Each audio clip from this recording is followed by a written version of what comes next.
Connaître et savoir pour savoir et connaître, tel est le caractère principal de la science suprême connaissable. Car celui qui veut connaître pour connaître choisira de préférence la science parfaite, c'est-à-dire la science du connaissable par excellence. En fait, la connaissance, c'est le pouvoir. Madame, monsieur, bonjour, bienvenue à toutes et à tous à cette autre édition de votre magazine d'information, Le Monde en 60 minutes, édition bien sûr de ce samedi 6 avril. Ensemble, nous allons parcourir quelques informations qui ont eu cours au cours de cette semaine qui s'achève. Une heure durant, nous allons parler d'informations. Déjà, nous allons commencer par l'Afrique avec le Mali. On parle de la mission de reconstruction de l'armée malienne avec au moins 400 soldats européens qui ont décidé de former l'armée malienne. Et puis également, on parlera de la Centrafrique avec la formation d'un gouvernement d'union nationale. Et au Soudan, on a parlé au cours de cette semaine de la libération des détenus politiques. En Palestine et surtout en Égypte, Khaled Meshal a été réélu à la tête du Hamas. À Chypre, l'Union européenne et surtout le Fonds monétaire international assouplissent les thèmes du plan d'aide du côté de Chypre. Et puis à New York, l'Organisation des Nations Unies a adopté le traité sur le commerce des armes. On parlera toujours également de la crise coréenne avec Pyongyang qui va redémarrer un réacteur nucléaire et Séoul qui menace Pyongyang avec le soutien des États-Unis d'Amérique. Du côté de la France qui est engluée depuis quelques mois aujourd'hui dans une crise économique, connaît aujourd'hui une crise politique avec l'ex-ministre français du budget, Jérôme Cahuzac, qui a donné des révélations faisant comprendre qu'il avait quelque part des comptes en Suisse et surtout à Singapour. Et surtout le compte de Singapour a aujourd'hui un solde de 600 000 euros. Autre problème encore également, ce problème est aujourd'hui englué en tout cas le président français dans une sorte de crise politique au point où il est devenu le président le plus impopulaire de la Ve République. Oui, on le savait encore il y a quelque temps encore que Paul-Stéphane Nicolas Sarkozy était l'un des présidents les plus impopulaires de la Ve République. Malheureusement, aujourd'hui, mal en a pris à François Hollande qui est devenu carrément le président le plus impopulaire de la Ve République puisqu'il tombe dans les sondages. Aujourd'hui, il n'y a que 30% des Français qui peuvent voter cet homme prochainement comme président des États-Unis d'Amérique. Et puisqu'on parle également de l'ex-chef d'État français Paul-Stéphane Nicolas Sarkozy, dans l'affaire Bettencourt, eh bien, le procureur de la République est en train de requérir à un non-lieu. Tous ces sujets et bien d'autres seront bien sûr débattus au cours de cette édition de votre magazine d'information, Le Monde en 60 minutes. Vous le savez très bien, la première partie, elle est réservée au reportage. La seconde partie, à la presse écrite. Ensemble, nous allons feuilleter tout à l'heure quelques colonnes des journaux avec, il faut le dire, quelques informations qu'ont traitées nos confrères de la presse écrite. Madame, monsieur, bienvenue à toutes et à tous. Veuillez bien vous asseoir. Dans un instant, la première partie de votre magazine d'information réservée au reportage.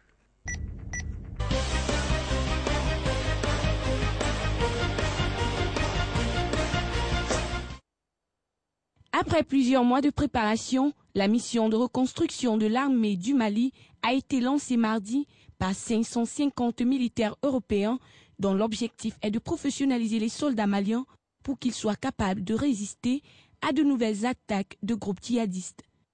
Cette opération baptisée EUTM Mali débute alors que la France prépare le désengagement partiel de ses 4000 soldats déployés dans le pays et que l'Organisation des Nations Unies finalise le lancement d'une mission de maintien de la paix.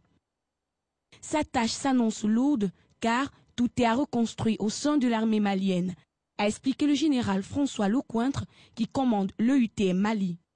Le but est de former et d'entraîner 3000 soldats qui se succéderont en 4 vagues sur 15 mois à Koulikoro, une ville située sur les bords du fleuve Niger, à une 60aine de kilomètres au nord de Bamako. Ils ont été accueillis à partir de mardi dans l'école militaire où se sont installés à la hâte ces dernières semaines des experts militaires venus de 23 pays européens. Des formateurs français, suédois ou lituaniens, des médecins allemands, des pilotes d'hélicoptères belges ainsi que tchèques et des espagnols pour sécuriser la mission. La lenteur de l'engagement des Européens a été critiquée notamment en France, mais le général Lecointre se déclare publiquement satisfait du résultat. C'est un tour de force pour une mission multinationale d'être opérationnelle si rapidement, a-t-il récemment affirmé à Bruxelles. Dans le même temps, l'armée malienne a sélectionné 670 soldats issus de 4 régions pour former le premier bataillon dépêché à Koulikoro. Pendant 2 mois et demi, ils y suivront un entraînement intensif au maniement des armes ou au respect des ordres. Ils bénéficieront aussi de cours de droit international humanitaire et sur la protection des civils. Ce bataillon devrait ainsi être opérationnel à la fin juin et à mesure d'être déployé dans le Nord.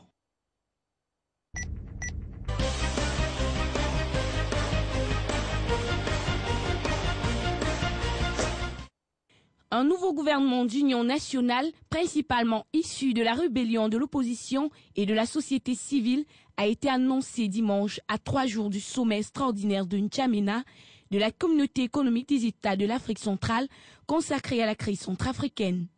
Les passations au ministère ont eu lieu cette semaine. Composé de 34 membres, le gouvernement comprend 9 ministres issus de la coalition rebelle Seleka au pouvoir depuis une semaine. 8 issus de l'ancienne opposition et un ex-proche du président déchu François Bozizé. Le reste étant reparti entre la société civile et différentes mouvances politiques. La plupart des hommes de troupes de Seleka semblent être satisfaits. C'est un gouvernement Seleka d'opposition, c'est ce qu'on voulait. Les gens de Bozizé n'avaient rien à y faire, affirme un combattant rebelle. Mais certaines critiques s'élèvent déjà dans les rangs de l'opposition. Il y a trop de ministres civils, celle-ci n'est jamais descendue dans la rue et certains de ses membres sont proches du KNK, parti de Bozizé. C'est plaint Edouard Koyambounou, premier vice-président du mouvement de libération du peuple centrafricain, un des principaux partis d'opposition. Le premier ministre sortant issu de l'opposition Nicolas Tiangaï a été reconduit dans ses fonctions par le nouvel homme fort de la Centrafrique, Michel Diotodia. Il avait promis que les tendances de la vie politique seraient représentées dans son nouveau gouvernement, comme le prévoyait l'accord signé en janvier à Libreville entre pouvoir, opposition et rébellion. Mais bien que plusieurs dirigeants de l'ancien régime de François Bozizé, tombé le 24 mars, se soient dit prêts à coopérer, un seul a été retenu, Claude Lenga, qui hérite au poste de ministre délégué de l'enseignement professionnel et fondamental.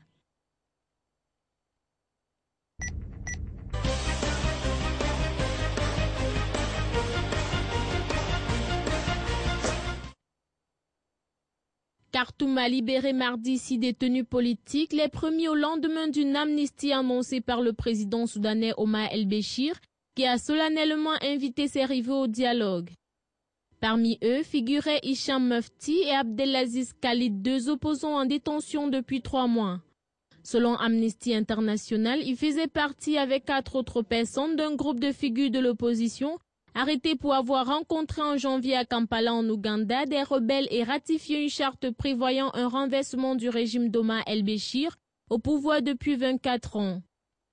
En février, Human Rights Watch avait appelé le Soudan à inculper ou à libérer ses 6 opposants arrêtés après la rencontre de Kampala au cours de laquelle une coalition de partis politiques soudanaises et des personnalités de la société civile avait ratifié la charte de la Nouvelle Aube avec des représentants rebelles venus des régions soudanaises du Darfour, du Kordofan Sud et du Nil Bleu. Ce pacte fixe comme objectif un changement de régime du président Béchir à la fois par les armes et par les moyens pacifiques. Nous annonçons aujourd'hui une décision de libérer tous les prisonniers politiques et renouvelons notre engagement auprès de toutes les forces politiques en faveur du dialogue, a déclaré Omar el-Béchir, sans donner d'indication sur le nombre de prisonniers concernés ni de calendrier.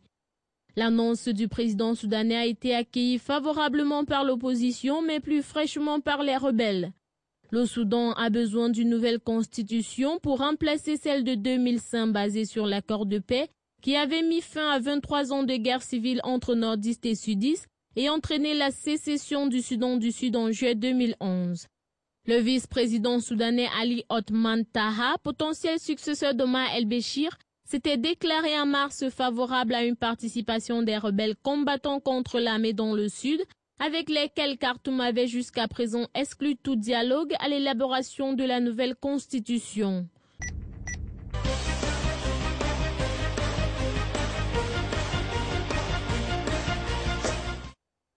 Le Conseil de la Choura, le plus important organe décisionnel du mouvement islamique palestinien Hamas, a décidé lundi soir au Caire d'accorder un nouveau mandat à son dirigeant actuel, Khaled Meshal. Le processus électoral interne du Hamas est pratiquement secret. Les élections ont eu lieu entre les habitants des territoires palestiniens, plus inclus les partisans et les membres du groupe emprisonnés en Israël ou vivant en exil. Lors de la rencontre de lundi, Meïchal a été élu par acclamation à la tête du Politburo du Hamas pour un autre mandat. Meïchal, âgé de 56 ans, dirige le bureau politique du Hamas depuis 1996. L'année dernière, il a annoncé qu'il ne se présenterait pas pour un nouveau mandat. Mais des sources ont révélé que le Qatar, l'Égypte et la Turquie avaient appelé Meïchal à rester, estimant qu'il ne s'agissait pas d'un bon moment pour se retirer. Les membres du Conseil de la Shura, incluant ceux de Gaza, auraient également encouragé Meïchal à reconsidérer son intention de démissionner. La décision est survenue suite aux recommandations de l'Égypte et du Qatar, malgré les réglementations internes du bureau politique du Hamas, qui stipule que personne ne peut occuper ce poste pendant plus de 2 mandats consécutifs, a déclaré Abdelkader Yasser, expert politique palestinien basé au Caire. Par ailleurs, Ahmed Youssef, un assistant du premier ministre du Hamas Ismaël Yeneya, a affirmé que Meïchal bénéficiait d'un statut spécial au sein du mouvement et occupait une position importante dans la région, se méritant le respect de plusieurs pays, notamment la Turquie et l'Égypte. Les pressions exercées pour que Meïchal demeure en poste se sont intensifiées après sa visite historique en décembre 2012 dans la bande de Gaza, territoire contrôlé par son propre mouvement. Depuis 2012, Meïchal a quitté Damas, capitale de la Syrie, où il était basé depuis longtemps, évitant les pressions des autorités syriennes, lui demandant de se ranger du côté du président Bachar al-Assad. Depuis, il réside principalement à Doha, au Qatar.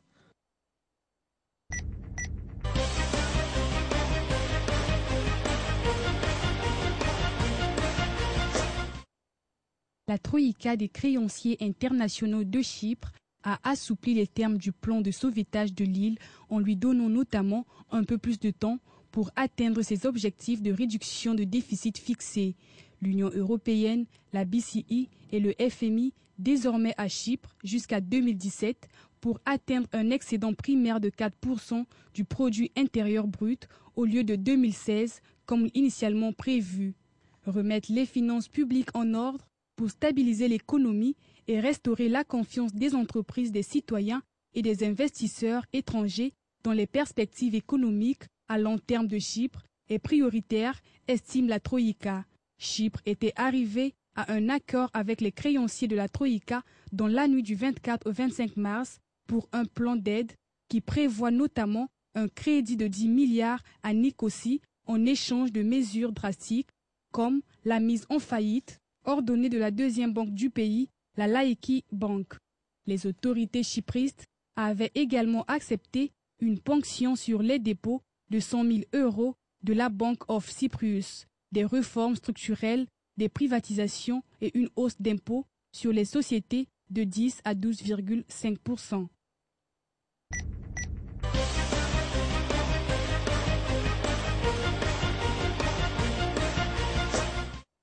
L'Assemblée générale de l'Organisation des Nations unies devrait adopter mardi le texte d'un traité réglementant le commerce international des armes classiques sur lequel les 193 pays membres avaient échoué à se mettre d'accord par consensus jeudi dernier. À l'issue de 10 jours de négociations à New York, l'Iran, la Syrie et la Corée du Nord avaient bloqué ce texte jeudi, malgré un soutien massif en faveur du traité de la part des Occidentaux, des pays africains et latino-américains. Le Kenya, soutenu par 63 autres pays, dont la France, la Grande-Bretagne et les États-Unis d'Amérique, a proposé à l'Assemblée d'adopter une résolution qui reprend le texte bloqué jeudi, ce qui permettra, en cas d'ouvrir le traité à la signature. Chaque pays restera libre ensuite de signer ou non le traité et de le ratifier. Il entrera en vigueur à partir de la 50e ratification, ce qui pourrait prendre 2 ans. En discussion depuis 7 ans, ce texte de 15 pages est le premier traité censé réglementer les ventes d'armes conventionnelles, un marché de 80 milliards de dollars par an. Il s'agit aussi du premier texte majeur sur le désarmement depuis l'adoption du traité sur l'interdiction des essais nucléaires depuis 1996.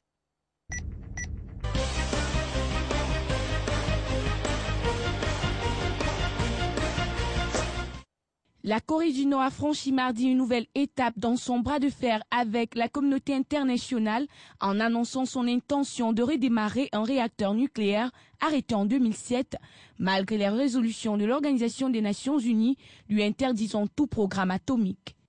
Rétif aux injonctions répétées des États-Unis et de la Corée du Sud, le régime nord-coréen a multiplié les annonces et les actes de défi depuis le lancement réussi en décembre d'une fusée considérée par les Occidentaux comme un tir d'essai de missiles balistiques, puis un troisième essai nucléaire en février. Objet de nouvelles sanctions du Conseil de sécurité des Nations Unies, la Corée du Nord n'a pas désarmé. Au contraire, elle a annulé l'armistice signé avec Séoul et s'est déclarée en état de guerre avec le Sud 60 ans après la fin de la guerre entre les deux Corées. Enfin, le Nord a annoncé mardi qu'il réaménageait et redémarrait toutes les installations de son complexe nucléaire à Pyongyang, dont un site d'enregistrement d'uranium et réacteur de 5 MW. Ce réacteur était la seule source de plutonium pour le programme nucléaire du Nord, qui en disposerait encore suffisamment pour produire entre 4 et 8 bombes. L'uranium n'est pas plus puissant que le plutonium, mais le sous-sol nord-coréen en est riche. Le ministre sud-coréen des Affaires étrangères a déploré une annonce très regrettable et a rappelé le Nord à honorer les accords et les engagements du passé. Le secrétaire général d'État américain John Kerry s'est engagé à ce que les États-Unis défendent et protègent leurs alliés sud-coréens et japonais face à la menace nucléaire de la Corée du Nord, lors d'une conférence de presse commune avec son homologue sud-coréen. Le chef de la diplomatie américaine a dénoncé la rhétorique inacceptable développée par le gouvernement nord-coréen au cours des derniers jours après une rencontre avec Yoon Byung-se. En outre, un responsable américain de la défense a révélé mardi que les États-Unis déploient dans l'océan Pacifique un radar de défense antimissile balistique pour détecter d'éventuels lancements de missiles nord-coréens. Ce radar, une plateforme semi-submersible surmontée d'un énorme radome, devrait être positionné à l'est du Japon selon ce responsable.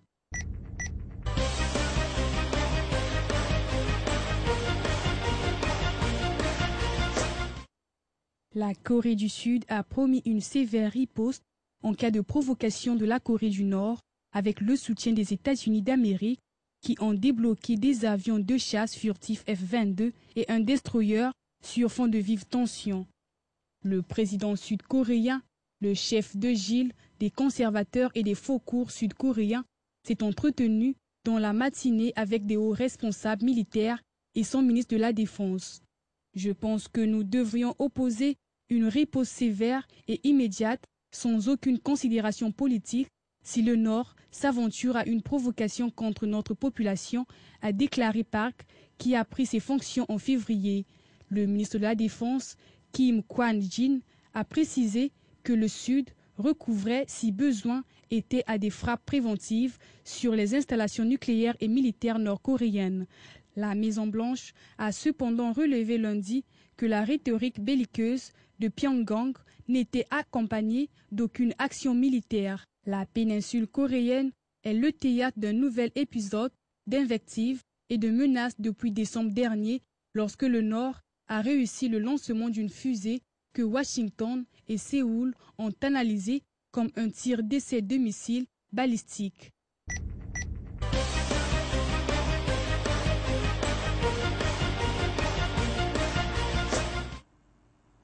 Un grand penseur a dit un jour que la guerre n'a qu'un seul vrai héros, la mort. Et la mort se moque bien de la victoire. On espère seulement qu'entre les deux Corées, il n'y aura pas de guerre et que ces deux pays vont pouvoir faire la paix. C'était là la première partie de votre magazine d'information Le Monde en 60 minutes qui est réservé carrément au reportage. Dans un instant, la presse écrite. Nous allons ensemble feuilleter quelques colonnes des journaux et surtout nous saurons ce que les journaux et quotidiens du monde entier ont traité comme information au cours de cette semaine qui s'achève. Tout de suite maintenant, la presse écrite.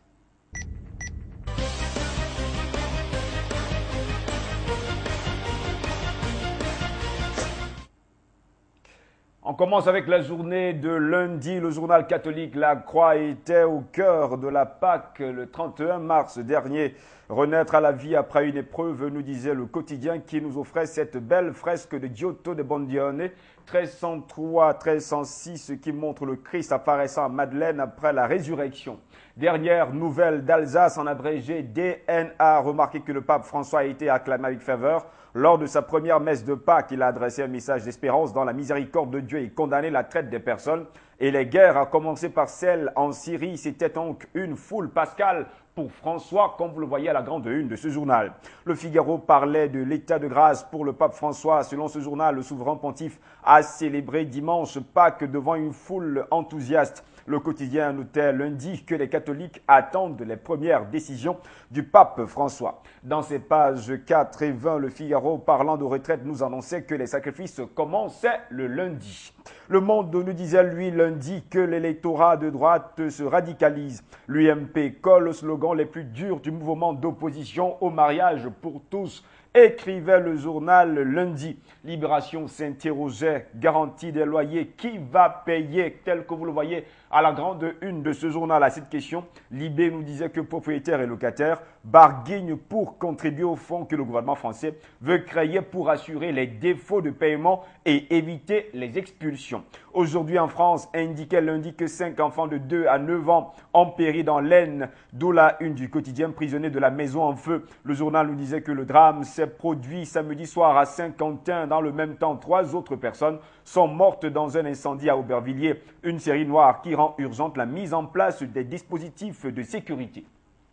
Dans ces pages 6 et 7, aujourd'hui en France, relevait que les fêtes de Pâques ont confirmé l'enthousiasme que suscite chez les chrétiens le nouveau pape François. C'est la François-mania, notait le quotidien. La Voix du Nord, édition de Lille, s'était intéressée au drame de Saint-Quentin où 5 enfants ont péri dans l'incendie de leur maison. 5 frères et sœurs âgés de 2 à 10 ans sont morts samedi soir dans l'incendie qui a ravagé la maison de leur père. Ni lui, ni les voisins, ni même les pompiers n'ont pu faire quoi que ce soit, relevait le journal lillois. Le Télégramme rapportait l'interview vérité d'Aung San Suu Kyi. Le journal se rappelle que c'était il y a 1 an, Aung San Suu Kyi, icône de l'opposition en Birmanie, faisait son entrée au Parlement. Après avoir passé 2 décennies assignée à résidence. Dans une interview exclusive accordée au Télégramme, la dame de Rangoon expliquait que les forces démocratiques et le gouvernement issu de la junte militaire doivent aujourd'hui coopérer pour mener à bien le changement. Le quotidien de la Réunion et de l'océan Indien revenait sur les pluies diluviennes à Maurice qui ont fait 11 victimes.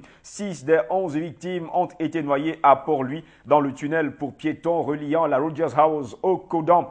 Ce lundi donc de Pâques, c'était jour de deuil national dans l'île Sœur. La population et l'opposition pointaient déjà les négligences des autorités et on pouvait lire à la grande une du journal le tunnel de la mort. On continue avec les mauvaises nouvelles, cette fois avec France Antilles-Guadeloupe qui indiquait lundi qu'un jeune de 20 ans, Silvio Sorail, c'est son nom, a été mortellement poignardé à la Vague Rouge, une discothèque sélecte du Gosier. Son meurtrier présumé du même âge s'est présenté au commissariat vendredi dernier. Le journal a aussi remarqué la ferveur autour des différents chemins de croix de vendredi de la semaine dernière. Un peu partout, le quotidien relevait que des milliers de personnes, comme à Saint-François, ont commémoré les souffrances et les supplices qui ont précédé la mort de Jésus-Christ. En Belgique, la Libre nous disait que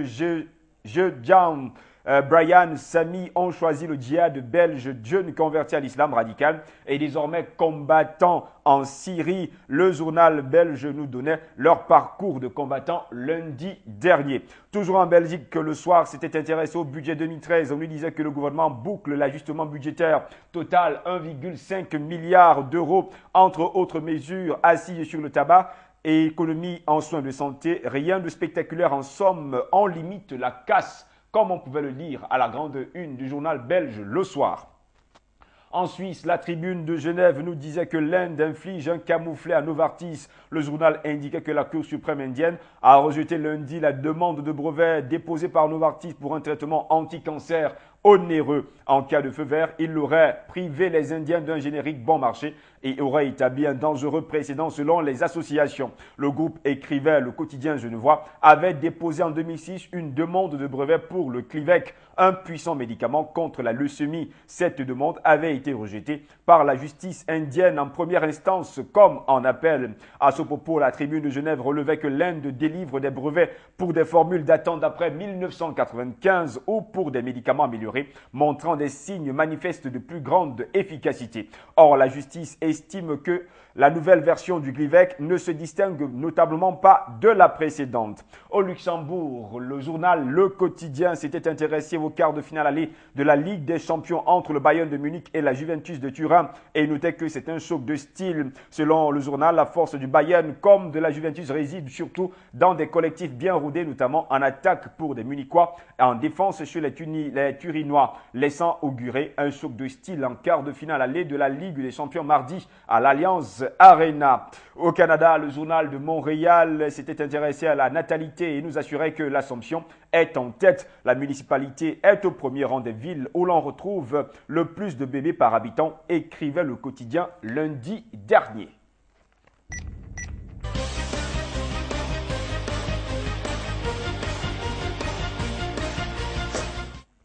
Mardi en France, on parlait de la flexibilisation du travail. L'ombre du MEDEF sur la loi pouvait-on lire à la grande une de l'Humanité. Le journal fondé par Jean Jaurès nous disait que le texte décalqué sur l'ANI était examiné à partir de ce même mardi à l'Assemblée nationale. Nombreuses inquiétudes parmi les syndicalistes et les progressistes. Les députés du Front de gauche vont multiplier les amendements pour protéger les salariés, nous apprenait le journal. En page 9, l'Humanité parlant de retraite indiquait qu'une rafale de sales coups est en préparation à l'Élysée. À ce propos, justement, le quotidien catholique La Croix s'interrogeait quelle réforme pour les retraites. Le quotidien catholique notait que l'augmentation de la durée de cotisation est la principale piste. La question de la mise à contribution des retraites sera également posée. De la 4e à la 6e page, La Croix relevait que le pape François a imprimé sa marque pendant le temps pascal.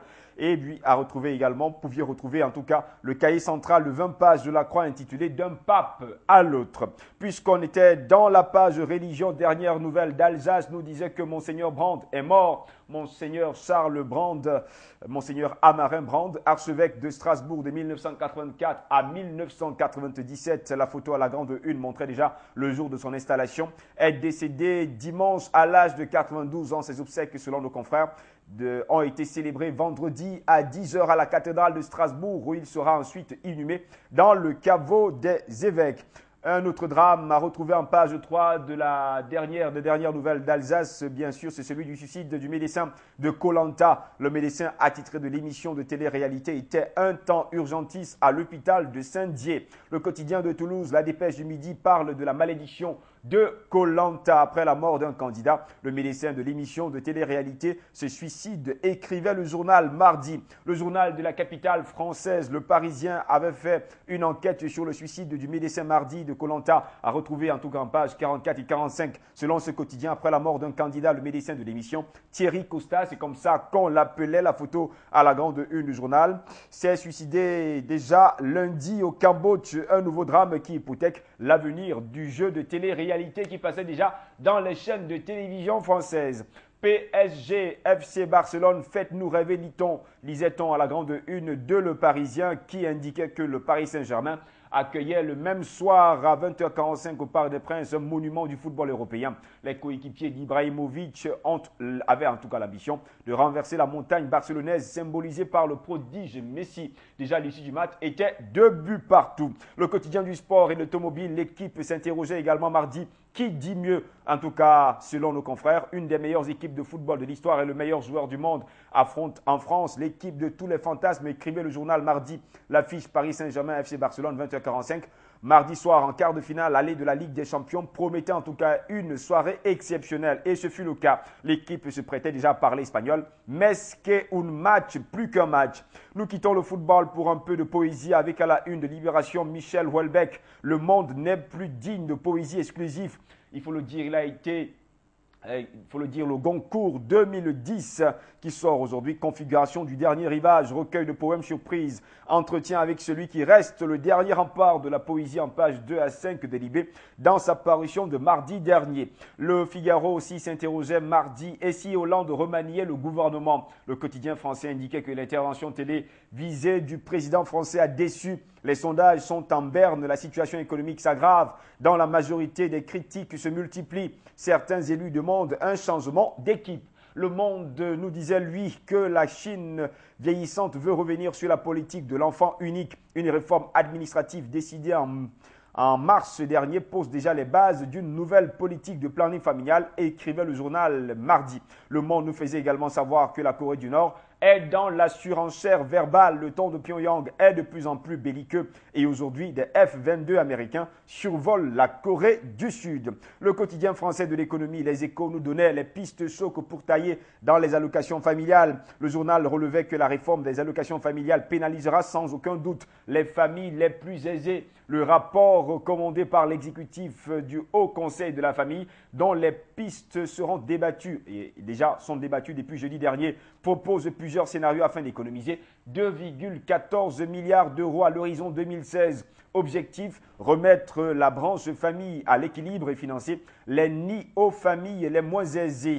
Selon nos confrères, les réflexions porte notamment sur les allocations versées sans aucune condition de ressources qui concernent 4,7 millions d'allocataires. À cet égard, notait le quotidien mardi, le rapport préconise un scénario central regardé de près par l'exécutif. À partir d'un certain seuil de ressources, les allocations versées diminueraient progressivement, puis à compter d'un second seuil, elles seraient divisées par 4. Le rapport prévoit 5 scénarios de plafond de ressources permettant d'économiser 450 millions à 1,55 milliard d'euros. D'autres prises sont aussi évoquées, notamment fiscales, comme un abaissement du plafond du quotient familial.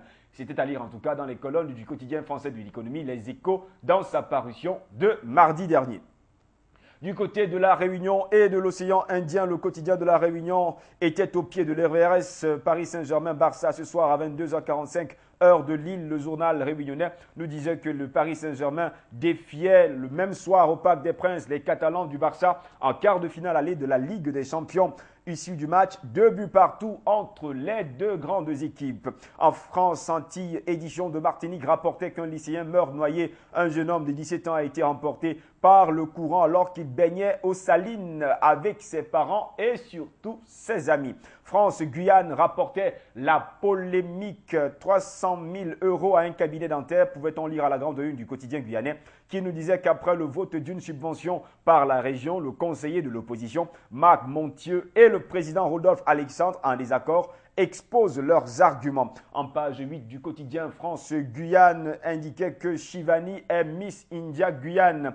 Eh bien, Shivani Sandler, 17 ans, lycéenne à l'externat Saint-Joseph, a été élue samedi soir devant Laurie Luknat, 21 ans, et Kelly Siperso, de 18 ans. Au Luxembourg, le quotidien nous assurait que Séoul promet une violente riposte en cas de provocation. En tout cas, c'était la promesse de la Corée du Sud à la Corée du Nord qui, avec le soutien des États-Unis, ont déployé des avions de chasse furtifs F-22 sur fond de vives tensions avec le régime nord-coréen dont le Parlement devait se tenir, en tout cas réunir mardi. Le journal luxembourgeois notait que la présidente sud-coréenne Park Geun-hye, chef de file des conservateurs et faucons sud-coréens, s'est entretenue dans la matinée avec de hauts responsables militaires et son ministre de la Défense. Même son de cloche à la une de la Tribune de Genève, journal le Suisse qui titrait « Corée, Séoul menace Pyongyang avec le soutien américain ». Le journal suisse relevait que le ton continue de monter entre les deux Corées. Séoul a mis une sévère riposte en cas de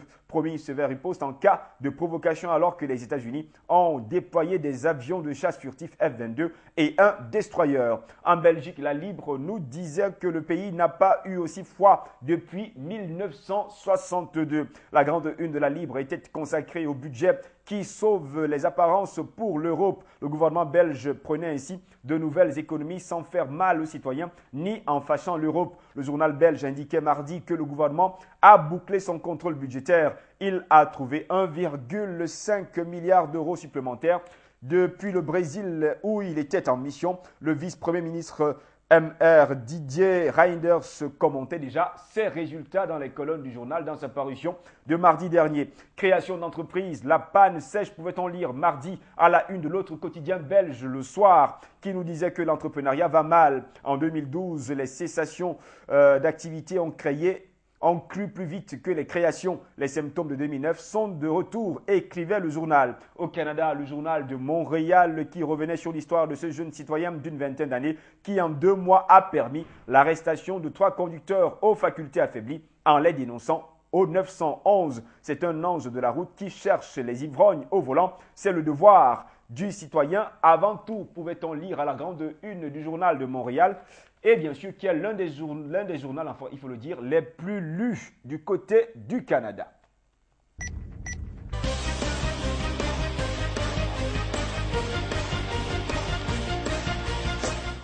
Et puis mercredi, on continue avec l'information qui faisait la une de tous les journaux et quotidiens. Mercredi, en France, ce sont les aveux de Jérôme Cahuzac qui viennent mettre un terme à 4 mois d'enquête, il faut le dire, d'enquête et de révélation de Mediapart qui ont valu aussi d'informations et d'investigations de nombreuses critiques et mises en doute.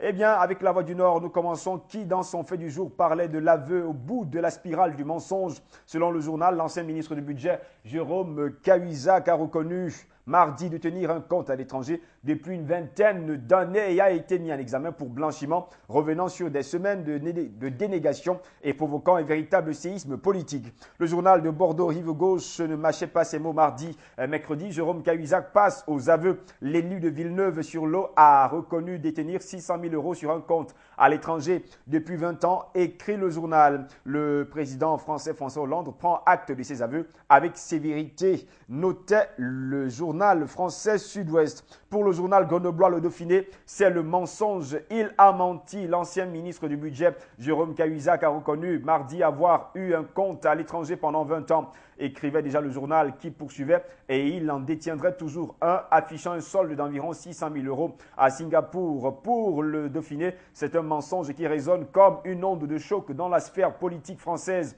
Alors que la droite réclame excuses et application, le Premier ministre lui a demandé de ne plus exercer de responsabilité politique.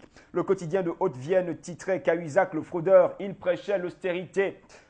Pour ce journal, Jérôme Cahuzac a avoué détenir un compte à Singapour contenant près de 600 000 € sur lesquels il n'a jamais payé d'impôts en France, lui qui prenait la rigueur quand il était ministre du Budget. Pour Libération, il est indigne. Après des mois de mensonges, Jérôme Cahuzac a avoué mardi détenir un compte à l'étranger et a été mis en examen de provoquer une crise politique, écrivait le quotidien. Pour la Nouvelle République, Cahuzac est impardonnable, comme vous le voyez à la grande une de ce journal français.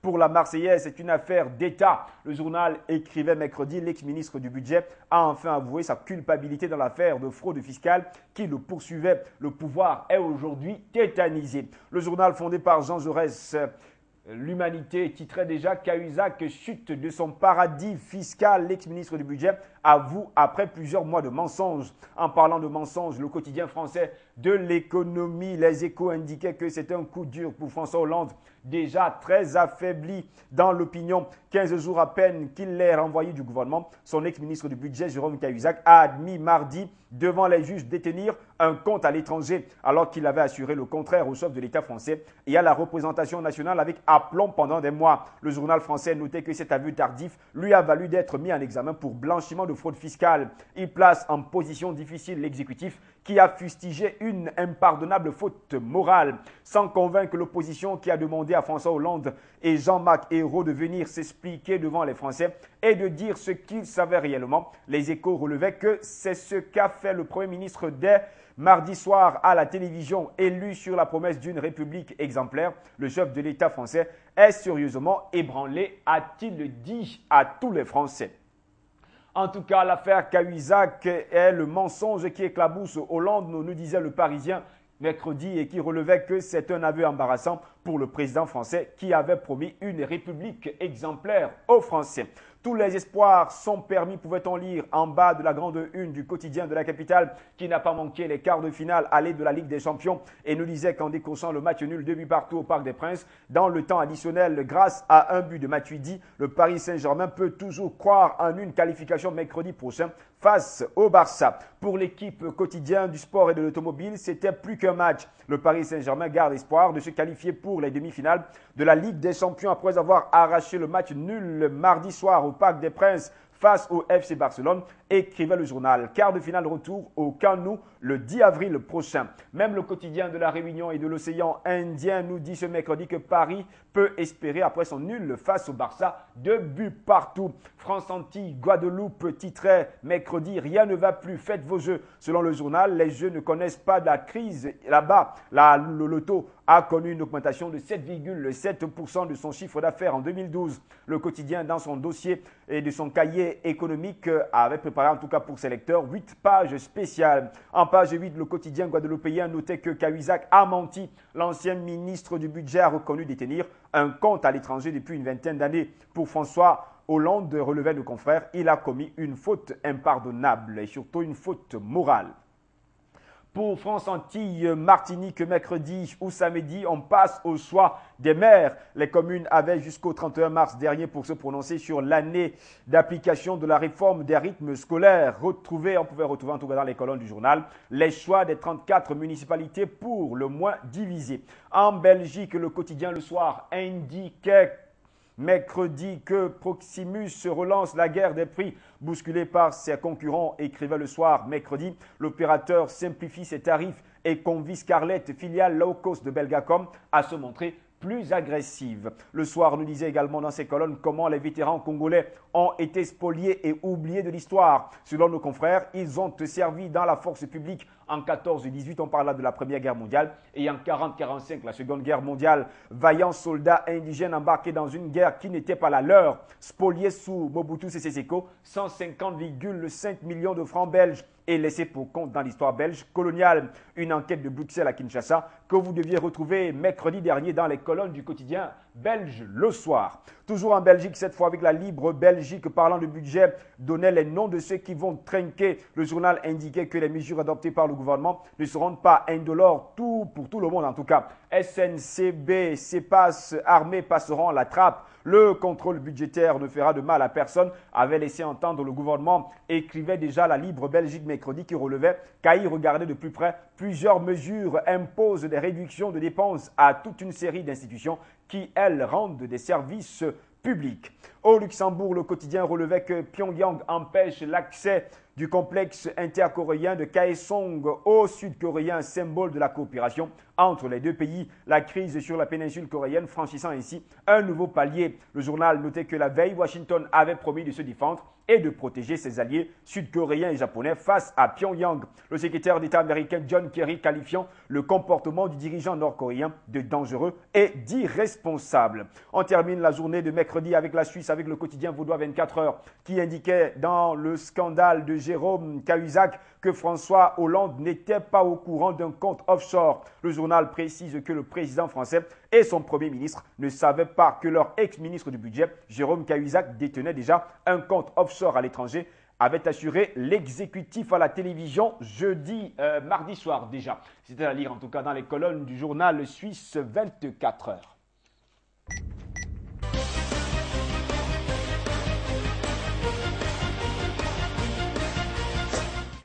Jeudi, l'affaire Cahuzac faisait toujours autant l'actualité en France. Pour le Figaro, l'affaire Cahuzac tourne à la crise politique après les aveux de l'ex-ministre du Budget. L'exécutif est en pleine tourmente, nous apprenait le Figaro qui nous disait par ailleurs que l'UMP évoque une affaire d'État et concentre ses tirs sur Pierre Moscovici. À droite, mais aussi à gauche, certains pressent François Hollande à remanier son gouvernement, relevait le Figaro jeudi. Pour le journal grenoblois Le Dauphiné, le pouvoir français est face aux accusations et c'est l'onde de choc. Intervention solennelle du président français, discours musclé du Premier ministre à l'Assemblée. Déjà, mercredi, écrivait le journal, l'heure était à la riposte au plus haut sommet de l'État. Se défendre était en effet devenu une priorité absolue pour la majorité, pensait le quotidien, alors que les questions et les accusations fusent. Qui savait depuis quand que faire pour moraliser la République? En tout cas, le Dauphiné notait que l'affaire Cahuzac n'a pas fini d'éclabousser les politiques. En parlant d'éclabousser, Le Monde nous disait que la bombe Cahuzac ébranle la présidence Hollande et ce mensonge ouvre une crise démocratique. Selon le journal, à l'Élysée, à Matignon et à l'Assemblée, sans oublier au PS, l'onde de choc des aveux de l'ancien ministre fait des vagues, mensonges d'État ou amateurisme. Le président français est pris au piège, écrivait le quotidien jeudi au cœur de l'affaire. Les conseils du communicant Stéphane Fuchs.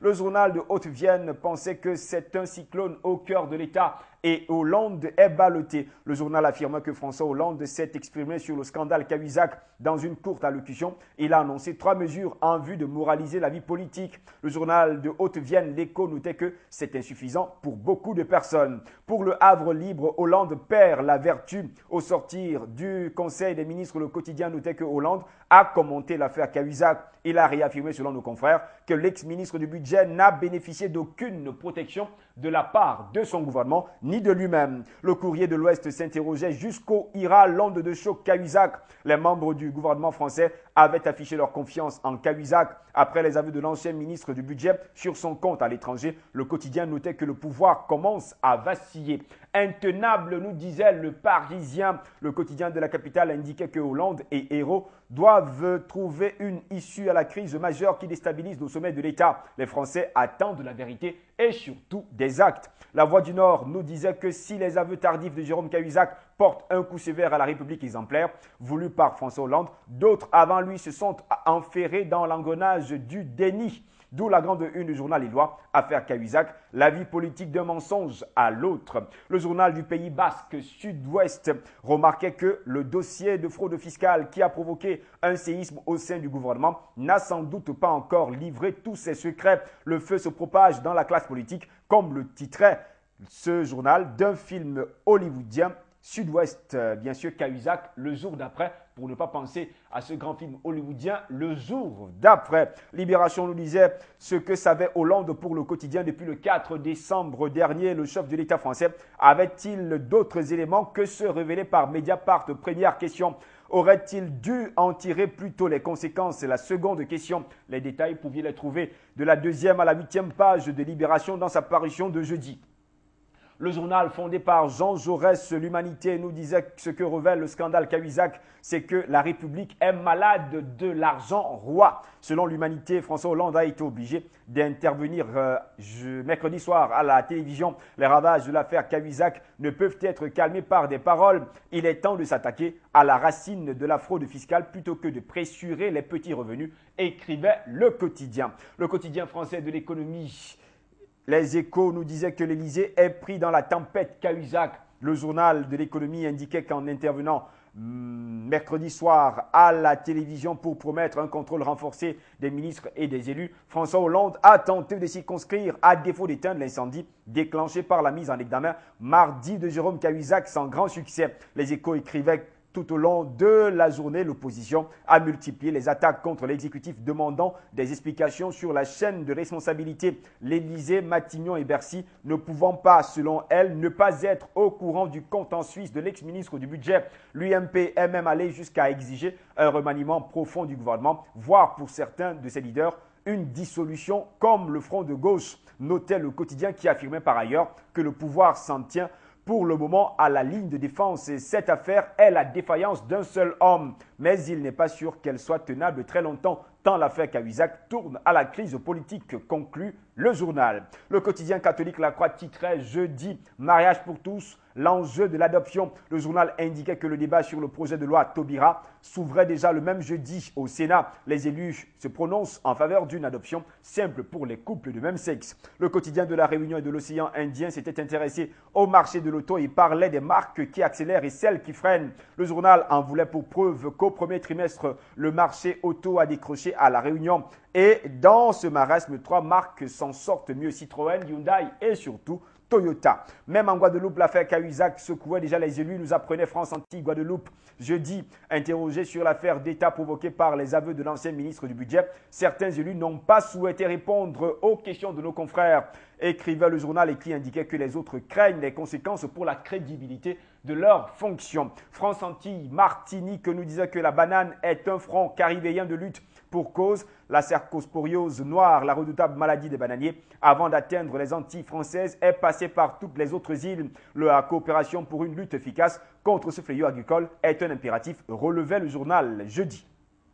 Pour France-Guyane, la pêche illégale, c'est la traque en haute mer. Pendant plus de 2 jours, nos confrères ont suivi les marins de la Capricieuse dans leur lutte contre les pêcheurs clandestins. Le journal offrait à ses lecteurs jeudi un reportage en immersion. En Belgique, dans un dossier exclusif, Dernière Heure rapportait que le père Lukaku est en prison depuis vendredi dernier. Selon nos confrères, le père de l'international de football belge, Romelu Lukaku, purge une peine pour avoir frappé sa compagne. L'ancien footballeur professionnel d'origine congolaise, âgé de 45 ans aujourd'hui, est retraité des terrains depuis 1999, séjourne à la prison de Forest depuis vendredi. Le journal belge nous disait que l'information a pu être confirmée mercredi dernier auprès de Jean-Marc Meyer, porte-parole du parquet de Bruxelles. Toujours à Belgique, cette fois avec Le Soir qui titrait « Hôpitaux, budget raboté, patients lésés ». Selon le journal, Direpio coupe 166 millions dans le budget de la Sécu. Certains médecins s'effraient. Le patient risque d'être moins bien soigné,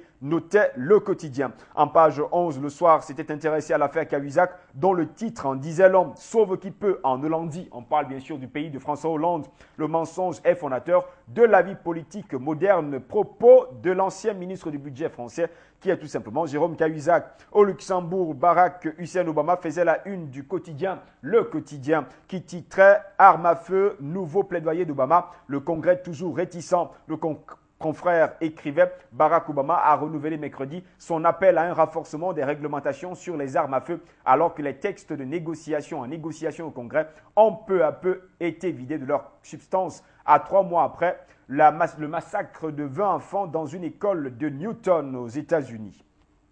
En Suisse, le quotidien Le Matin nous disait que des données secrètes sont en main de journalistes. On parle déjà de l'affaire Offshore Leaks.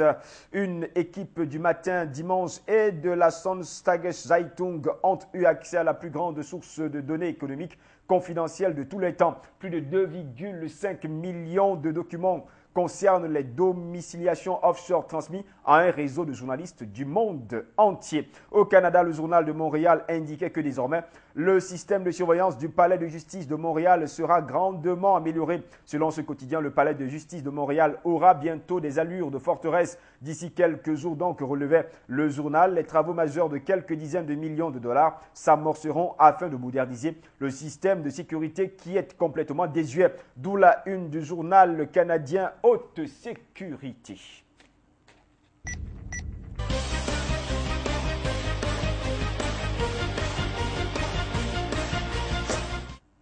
Vendredi, en France, Le Monde rapportait des révélations sur les fichiers secrets des paradis fiscaux associés au consortium international de journalistes d'investigation. Le Monde dévoilait déjà vendredi l'opération Offshore Leaks. 2,5 millions de fichiers livrent les secrets d'un système mondialisé d'évasion fiscale à travers plus de 120 000 sociétés écrans. Dans la liste apparaît déjà le nom de l'homme d'affaires Jean-Jacques Augier, ancien trésorier de la campagne 2012 de François Hollande. Le journal fondé par Jean Jaurès, L'Humanité sur le sujet, parle de la grande évasion et indiquait que les connivences entre l'argent et des responsables politiques sont au cœur du système qui nourrit l'austérité. Selon L'Humanité, chaque année, 40 milliards d'euros échappent à l'impôt. Pierre Laurent, secrétaire national du PCF, réclame une réunion du Parlement. Le Figaro nous disait vendredi que Hollande est dans l'impasse Fragilisé par les aveux de Jérôme Cahuzac et la mise en cause de son trésorier de campagne, le président français, ensuite libre dans les sondages, apparaît désarmé face à la gravité de la crise. Le Figaro indiquait qu'il a écarté jeudi soir l'hypothèse d'un remaniement gouvernemental. Pour Libération, Hollande est assiégé. Face aux dégâts provoqués par la bombe Cahuzac, le journal notait que François Hollande réfléchit aux sorties de crise, mais exclut un remaniement ministériel. Le journal de Grenoble, Le Dauphiné, s'interrogeait: une crise morale guette-t-elle la France? À cette question, le quotidien indiquait que les affaires s'accumulent. Le Dauphiné relève qu'il y avait la crise économique depuis le début de l'affaire Cahuzac. La crise politique et désormais, c'est la crise morale qui guette la France, écrivait le journal grenoblois vendredi, et qui continuait ses propos. Outre l'ancien ministre soupçonné de fraude fiscale, les investissements aux îles Caïmans de l'ex-trésorier de François Hollande, il faut dire d'ailleurs que ces investissements sont légaux, sauf que sur le plan éthique. Ajouter les perquisitions sur les sondages de l'ère Sarkozy et la situation devient explosive. Le journal continuait à s'interroger. Dans ce contexte, faut-il, comme le suggère le Dromois Didier Guillaume, interdire tout autre métier pour les parlementaires pour éviter les conflits d'intérêts? C'est la grande interrogation de nos confrères.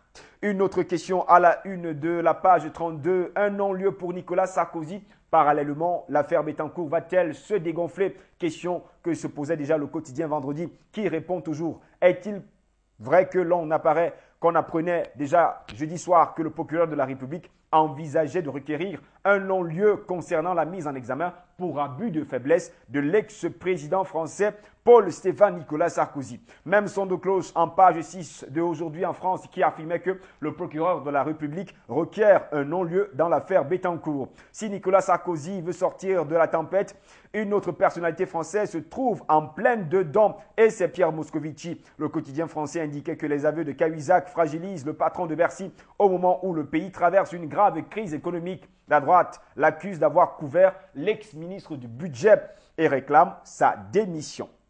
En tout cas, pour le journal de Bordeaux Rive Gauche, c'est Hollande qui est en pleine tempête, en commençant par les révélations embarrassantes qui se succèdent pour le chef de l'État français, son trésorier de campagne 2012 qui admet être actionnaire dans un paradis fiscal, et le compte suisse de Jérôme Cahuzac aurait été signalé dès 2008 par la douane. Sud-Ouest s'interrogeait vendredi: quelle sortie de crise pour le président François Hollande, pressé par la droite de remanier tout le gouvernement. Le journal de Montpellier et sa région Midi Libre notait que c'est le grand doute pris dans la tourmente de l'affaire Cahuzac. Le président français est en mal de confiance, écrivait le quotidien, y compris dans son propre camp. Le journal catholique La Croix nous disait comment réconcilier morale et politique alors que l'exécutif français est affaibli par l'affaire Cahuzac. 6 personnalités expliquent comment restaurer la confiance dans la vie politique. Le quotidien français de l'économie, Les Échos, parlait de l'affaire de trop qui fait plonger la cote de confiance de Hollande. Selon le journal, la cote de confiance du chef de l'État français a franchi un palier inquiétant en tombant sous la barre des 30% dans le baromètre CSA du journal. Un sondage réalisé en partie après l'aveu de Jérôme Cahuzac au sujet de son compte en Suisse. François Hollande a d'ores et déjà battu le record de Nicolas Sarkozy et est devenu le président le plus impopulaire de la Ve République quelques mois seulement après son entrée en fonction. De retour d'une visite de 2 jours au Maroc, il cherche désormais la parade pour sortir de la crise politique provoquée par l'ex-ministre du Budget. Les Échos s'étaient également intéressés vendredi à la carte des hausses et des baisses de l'immobilier. Selon Les Échos, le prix de l'ancien recule dans 11 régions et grimpe dans 9 autres. À fin mars, la correction est sévère à Paris selon Century 21 et les transactions cessent de chuter. Le dossier du quotidien de La Réunion et de l'océan Indien. Vendredi, c'était le bio. Nos confrères ont eu un entretien avec l'ingénieur agronome Philippe Lucas qui est dans le bio depuis 40 ans. Pour lui, il y a urgence à développer la filière biologique face à l'agriculture conventionnelle. Noyade en série aux 2 oursins, nous apprenait France Antilles Guadeloupe vendredi, qui nous disait que les pompiers ont passé une nouvelle journée à chercher le corps de Richard Vendex, disparu à la plage des 2 oursins, un endroit paradisiaque, théâtre de plusieurs noyades. Pourquoi ce piège n'est-il toujours pas signalé? C'était la grande question de nos confrères de France Antilles. En Belgique, le journal de Namur-Luxembourg, Dernière Heure, revenait sur l'hypothèse qui explique le drame de Sierre. Selon nos confrères, le chauffeur de l'autocar aurait pris la niche de sécurité pour une troisième bande réservée aux véhicules lents, une hypothèse qui met à mal l'Office fédéral des routes suisses.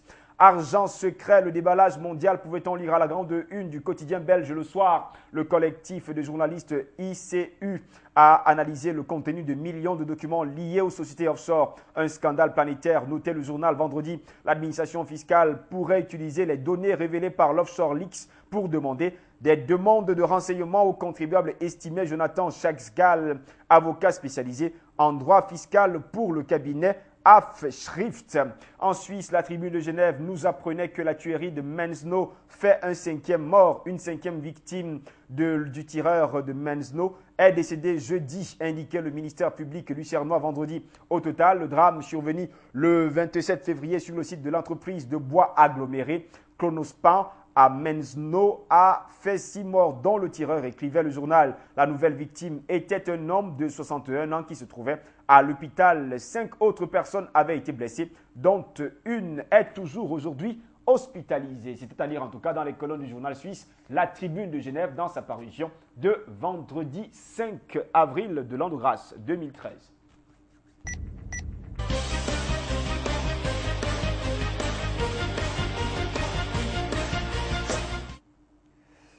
Dans l'univers complexe et pressé que nous traversons, il est salvateur de se ménager des moments de calme et de réflexion, de sonder dans la sérénité notre cœur, notre esprit, notre conscience et de les investir dans la recherche du sens de nos actions face au destin qui nous échoit. Les sages, mais aussi les penseurs du temps ancien auxquels répondent ceux d'aujourd'hui, nous aident parfois à trouver ce chemin de nous-mêmes, éveillant des échos aux longues racines dans nos âmes inquiètes, rassemblant quelques parcelles de leur haut champ au gré de lectures électriques et parfois hasardeuses. Soyez donc enrichis, curieux et surtout révisés. Cela vous permettra d'aller à la rencontre de ce plus qui est en vous.